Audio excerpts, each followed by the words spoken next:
Tom Nelson is one of the most powerful and influential lawyers in the USA. People call him the Pharaoh, or the King of Law. 20 years ago, his father-in-law, who was a priest, urged Tom to become more serious about Christianity. As a result, Tom became more interested in religions. And when he read the Quran, the truth struck him hard. He believed in Islam, and later, he openly said the Shahada. Now, Tom defends Muslims in complicated court cases. He saved his attorney Muslim friend, Mr. Brandon Mayfield, from the death sentence after the FBI jailed him and mistakenly linked him to the Madrid train bombings. Tom Nelson sued the FBI. As a result, the U.S. government has agreed to pay $2 million to Mr. Brandon Mayfield and issued a written apology to him. Mr. Tom Nelson says Islam is his final journey. His faith remains unshakable, living in contentment, with total submission to the Almighty, the One Creator.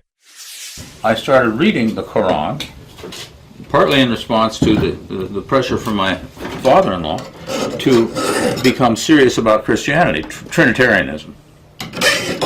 And so he's actually the person who raised the issue, and I ultimately ended up reading the Quran very carefully, and it hit me as true and something I should pursue, and so I have, and I did. And as they say, the rest is history. I've been practicing for about 15 years, perhaps longer. It's not, it's hard. You can tell when you did your shahada, but it's really what's in the heart that determines when you're a Muslim. It isn't necessarily saying something in front of a crowd that makes you a Muslim. It's the internal statement. And that was at least 15 years ago. And so that's how I happened to become a Muslim. And then I got to know a number of people in Portland who Muslims, and talked to them about it, and I became more and more active. But it wasn't much of an issue for a long time until really 9/11 happened. And so I then got a lot of requests from a lot of people I hadn't known before, who wanted to know legally what Muslims should do when faced with issues like when the FBI knocks on your door, how do you deal with them?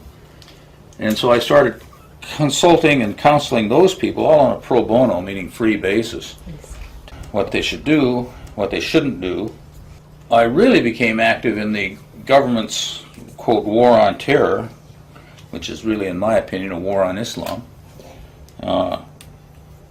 In 2004, when a local Oregon attorney, Portland attorney by the name of Brandon Mayfield, who himself was a Muslim, and whom I had known for a number of years, I'd counseled him in becoming a lawyer, because I was about 20 years senior to him, got arrested for being involved in the Spanish train bombing of, spring of 2004, I'm not sure what month. The upshot of that was the FBI had, after totally claiming to the world that Mr. Mayfield was guilty, the Spanish authorities proved conclusively that the link between the bombing and Mr. Mayfield was fabricated and wrong. It was a false reading of a fingerprint, and Mr. Mayfield was freed.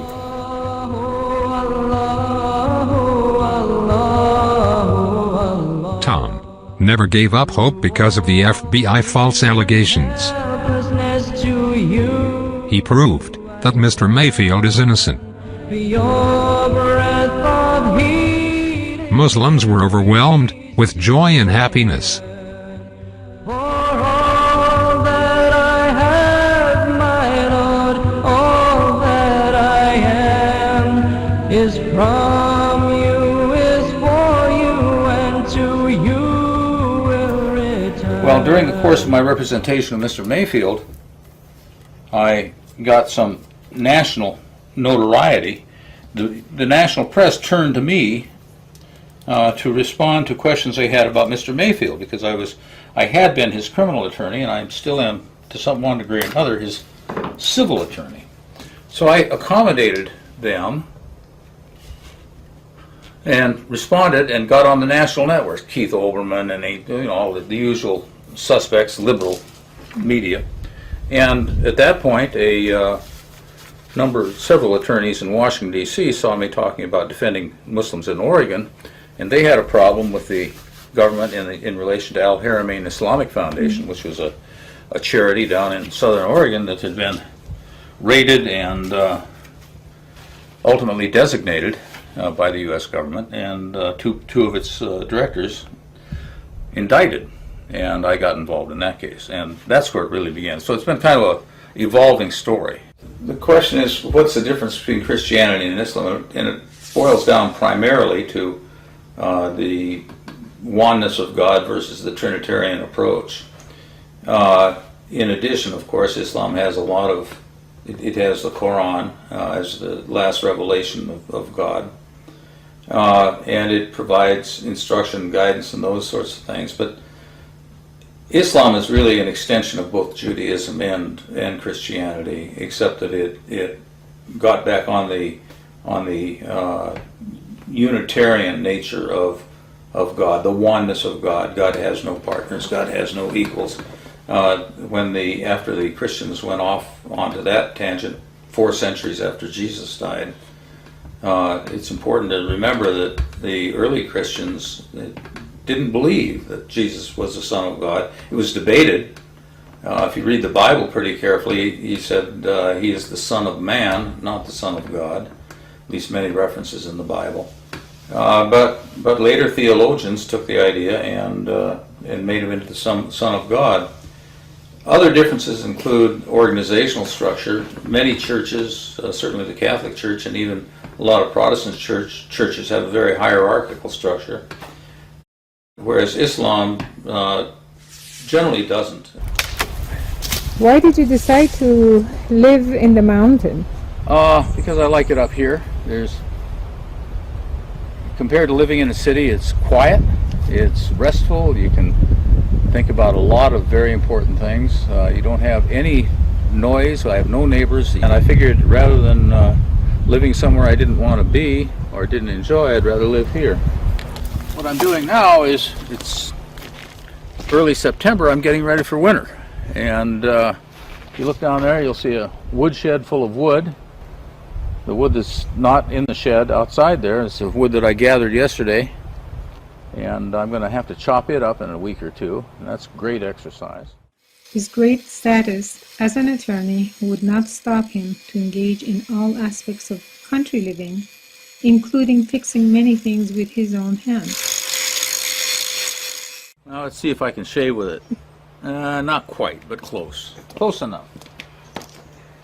Now I'm going to go test it and see how good it really is on the wood. The reason I came here was to put an edge on that, so see if I can't chop the wood a little bit better than what I had been doing. MashaAllah, working great.